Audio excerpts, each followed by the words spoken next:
Nessa segunda-feira foi realizada mais uma sessão extraordinária virtual para debater projetos de interesse da cidade. Na primeira proposição da ordem do dia, os vereadores rejeitaram por 40 votos o veto do Executivo ao projeto que tomba o São Cristóvão de Futebol e Regatas. Os vereadores debateram um projeto que trata do plano de cargos e salários dos servidores administrativos do Executivo Municipal.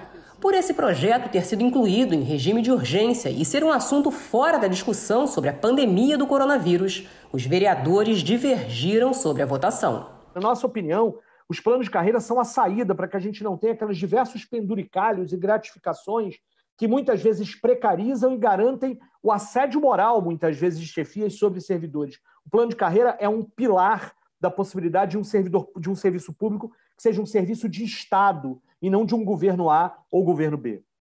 Por isso, não há qualquer hipótese para a bancada do PSOL ser contrária a este projeto ou a qualquer projeto que, na verdade, discuta um plano de carreira digno e possa corrigir uma injustiça que esses servidores ficaram submetidos durante tantos e tantos anos de estarem sem um plano de carreira que pudesse garantir o seu direito de progressão por tempo de serviço, por formação acadêmica, por desempenho e por toda uma série de outras questões que, na verdade, na nossa opinião, são decisivos para isso. A gente não tinha que estar votando esse projeto nesse momento.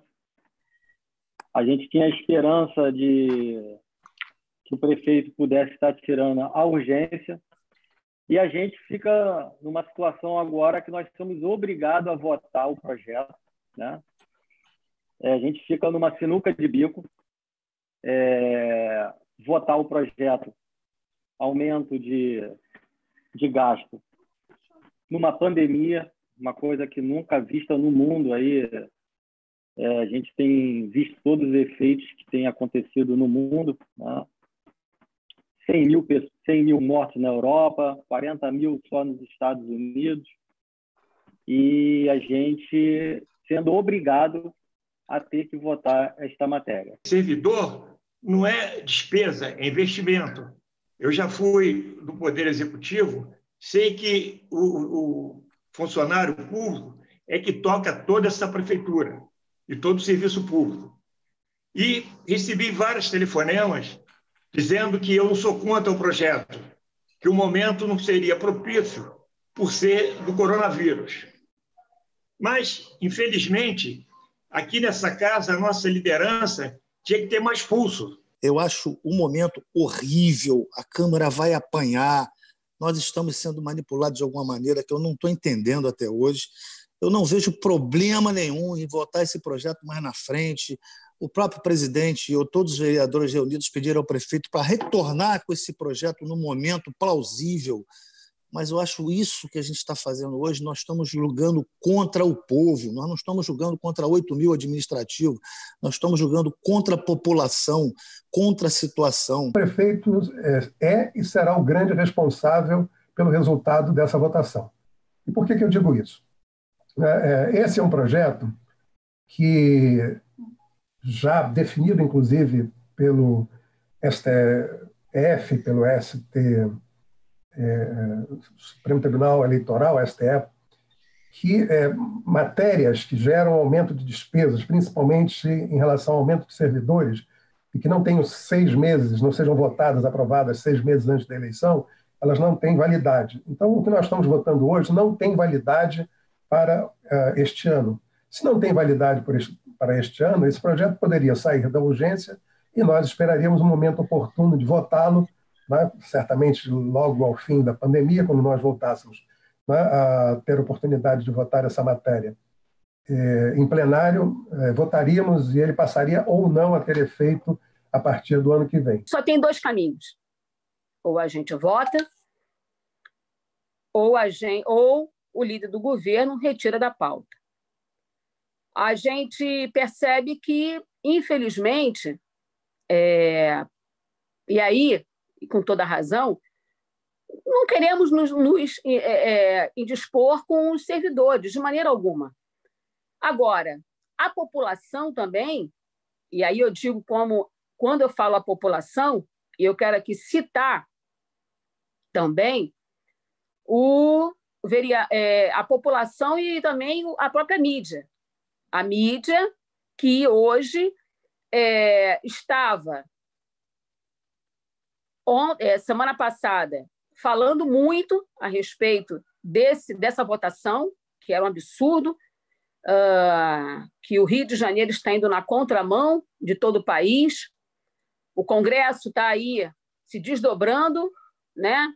E a Câmara está simplesmente votando um projeto que equipara, né? Eu sei que é uma necessidade dessas pessoas, desses servidores, mas, como o Marcelino citou, houve um acordo e esse acordo, ele, infelizmente, não está sendo cumprido. O vereador Jones Moura apresentou 2 emendas que incluem todos os administrativos do Poder Executivo e a categoria de agente de documentação médica. Eu encerro pedindo aos nobres vereadores que hoje aqui não só votemos o dito plano de carreira, que é dito os administrativos que não é um plano de carreira específico, algumas nomenclaturas da prefeitura, essa que é a verdade, e que a gente saia daqui hoje fazendo justiça a todos os administrativos realmente da Prefeitura do Rio de Janeiro. Tenho a dizer ao vereador Jones Moura que, apesar de justas as suas lembranças em relação a outras categorias, eu vejo-me na obrigação de restituir ao autor as 2 propostas encaminhadas por Vossa Excelência e com base no precedente regimental número 37 e com fundamento no artigo 194, inciso 1º do Regimento Interno e artigo 71 da Lei Orgânica do Município. A Comissão de Orçamento e Fiscalização Financeira apresentou emenda que diz que, se o projeto for aprovado, a proposta só passa a valer a partir de 2022. Peço aos senhores vereadores que fiz essa emenda, quer dizer, concordei com essa emenda, ela me veio pronta a emenda para que seja feita, e eu, diante de um cenário que a gente que nos encontramos para poder, nos deparamos para que as coisas possam acontecer, eu vi que essa emenda seria uma emenda razoável, que atenderia aquilo que o cenário nacional diz, e para não frustrar a expectativa de milhares de servidores que têm medo de, em nenhum momento, ser votado seu plano de cargo de salário. Vai se enganar o servidor. Sinceramente, meu encaminhamento é contrário a essa emenda. Vocês já sabem minha posição favorável, eu já falei publicamente para vocês todos aqui. Minha posição em relação ao projeto é favorável. Agora, se essa emenda for aprovada, eu não vou fazer parte disso. Eu vou votar contra a emenda. Se ela for rejeitada, eu voto o projeto. Se ela for aprovada, eu vou votar contra o projeto, porque isso é enganar o servidor, ninguém vai levar nada. A gente manteve a situação da Lei de Responsabilidade Fiscal, né? E colocou, sim, a questão da recuperação financeira após a pandemia. E não adianta chegar aqui, ô Messina, e falar que isso pode ser uma enganação para o servidor. Não é. Se você conseguiu ler e interpretar o que está no texto, é porque está bem claro a forma como ela foi colocada. E a gente está colocando uma coisa que está adequada à nossa realidade atual, ao que é. A emenda foi acatada pelos vereadores e, em seguida, o Parlamento Carioca aprovou em primeira e segunda discussão o projeto de plano de cargos e salários dos servidores administrativos do Executivo Municipal. Já o projeto, de autoria do vereador Tiago Carribeiro, que implanta polo gastronômico cultural no bairro de Benfica, teve o veto rejeitado pelos vereadores. Uma próxima sessão foi convocada para a próxima quarta-feira, às 16 horas. A partir desta segunda-feira, a Vigilância Sanitária vai intensificar a fiscalização do comércio de alimentos que estão funcionando durante a pandemia do coronavírus. O órgão vai percorrer supermercados, mercados, padarias e hortifrutis para intensificar as orientações e conferir se as novas regras para o setor estão sendo cumpridas. As normas estão determinadas numa resolução da Secretaria Municipal de Saúde. São medidas como a disponibilização de álcool 70 em gel já na entrada dos estabelecimentos para as mãos, a proibição do autoatendimento na venda de pães e a manutenção de lixeiras apropriadas para o descarte de máscaras usadas pelo consumidor. A ação começa com a orientação sobre as novidades determinadas aos estabelecimentos, como a higienização dos carrinhos e das cestas, que passa a ser obrigatória a cada uso. Segundo a Vigilância Sanitária, o órgão tem investido em ações educativas, preparando os estabelecimentos para as novas regras. Entre outras medidas, estão previstas a higienização antes do acesso de pessoas nas lojas, a limitação do número de pessoas por família, a demarcação do piso com a sinalização para manter o distanciamento de 1,5 metro entre clientes e o controle de pessoas para evitar a aglomeração. Os estabelecimentos ainda terão que fazer valer a prioridade de atendimento para as pessoas acima de 60 anos. A resolução ainda cria regras específicas de limpeza e a obrigatoriedade do fornecimento de equipamentos de proteção individual para os funcionários. Atenta às diversas informações que circulam pela internet, muitas delas sem fonte confiável, a respeito de medidas de prevenção à Covid-19, a Sociedade Brasileira de Dermatologia vem preparando informativos esclarecedores e publicando nas redes sociais e no site da instituição. Na medida em que novos protocolos de atuação vêm sendo elaborados, alguns dos principais mitos e verdades que já vêm sendo propagados estão sendo esclarecidos para diminuir as chances de contágio pelo novo coronavírus durante o isolamento social. De que maneira a sociedade tem se comunicado com as pessoas?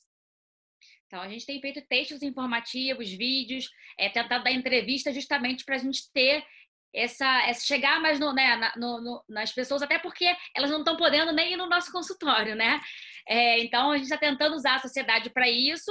Hoje em dia até está sendo autorizado a teleconsulta, mas a gente tem que expandir isso para as orientações em geral.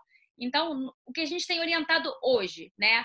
Primeira coisa, tentar ficar em casa, né? Não é uma regra da OMS, tem suas divergências de um monte de coisa, mas quem puder ficar em casa é a melhor opção.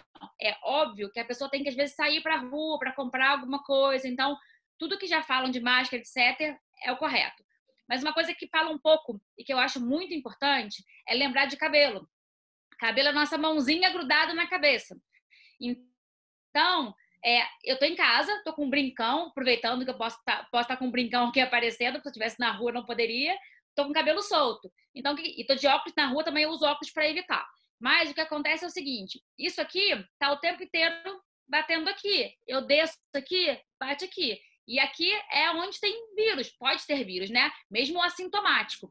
Então, na hora de sair de casa, brinco sem nenhum, anel, pulseira, aliança, tirar.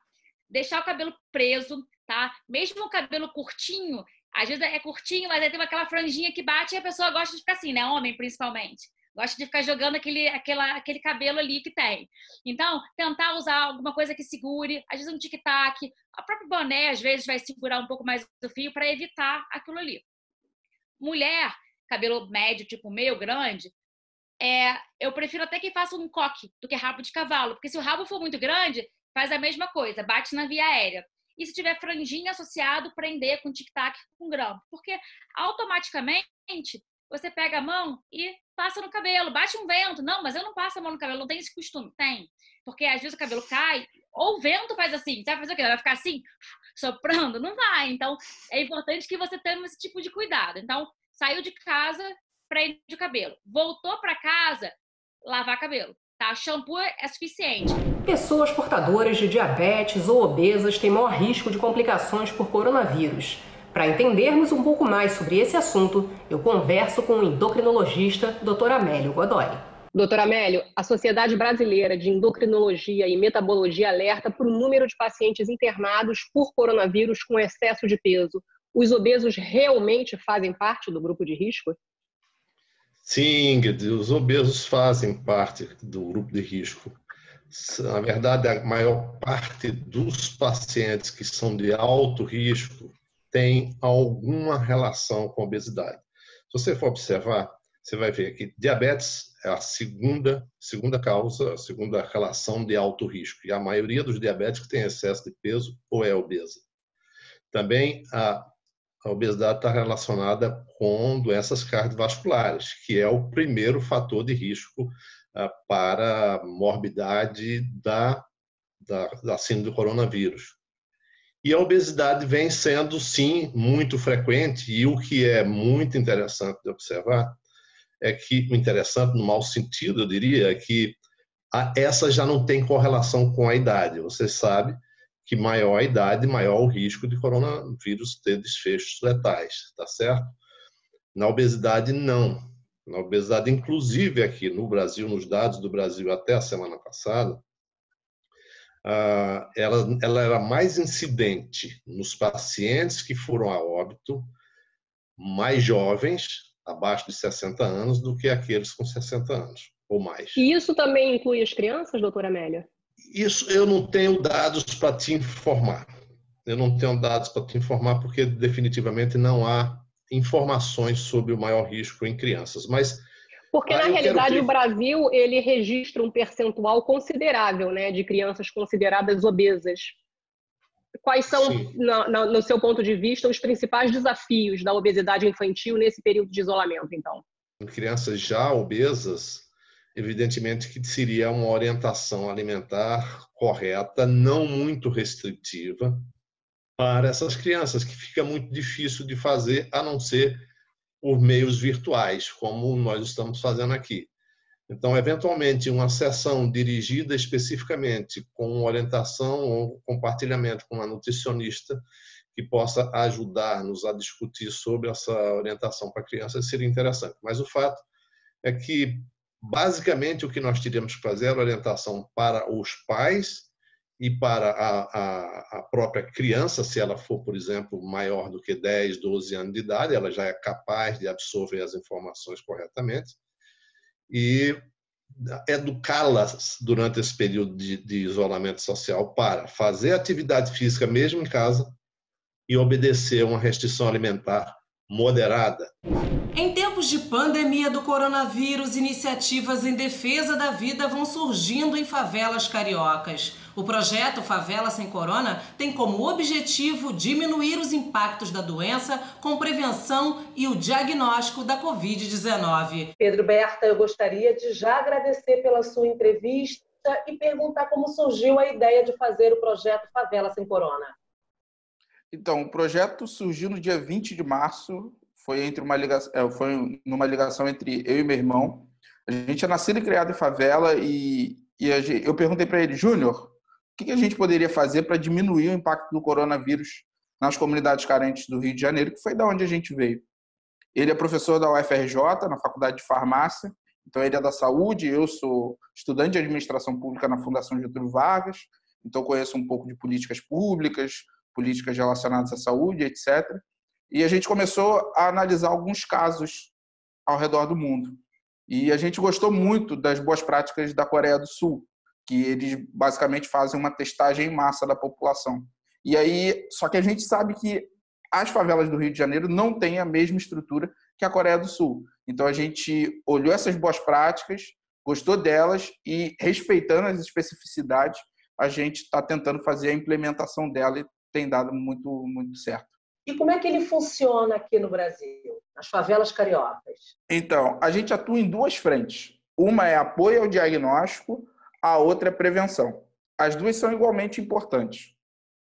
O apoio ao diagnóstico, a gente é mais a parte onde a gente faz a testagem, e a parte de prevenção é onde a gente informa através das plataformas Facebook, Instagram, através das redes sociais, como as pessoas podem se prevenir do vírus, como elas podem ter mais informações sobre outras coisas que estão assim ao redor desse tema de coronavírus, como a renda básica que foi aprovada, e também elas têm informações a outras coisas, não só de forma afirmativa, mas também um combate das fake news. Então a gente coloca um alerta de algumas fake news que vão surgindo, e muitas dessas fake news também chegam para a gente e as pessoas perguntam, isso daqui é verdade ou é mentira?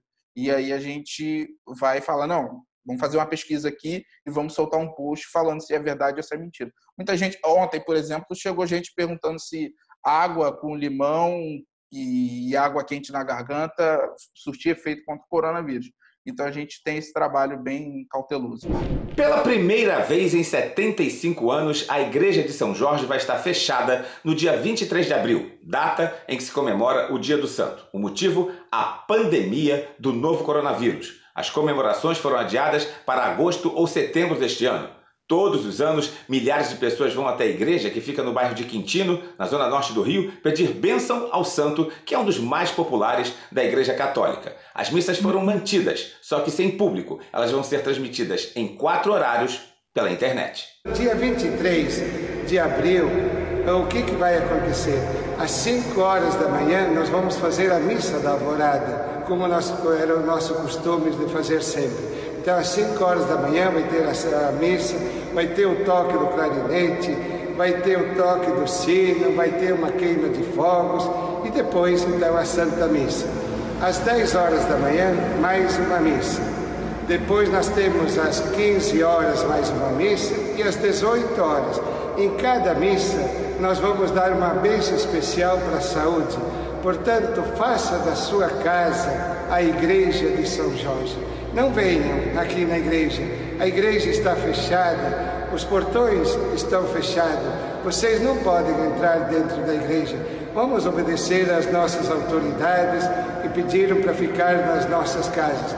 Então vocês fiquem em casa. Vocês devotos não vão chegar na casa de São Jorge, na igreja dele. Mas São Jorge vai na vossa casa e quer que a vossa casa seja a igreja dele. Então, queridos devotos de São Jorge, dia 23 nós temos essa programação. Vocês poderão nos acompanhar através dos meios de comunicação, no Facebook, da internet, Instagram. Tem várias coisas que vocês podem nos acompanhar as nossas missas. Que Deus vos abençoe por intermédio do nosso querido padroeiro.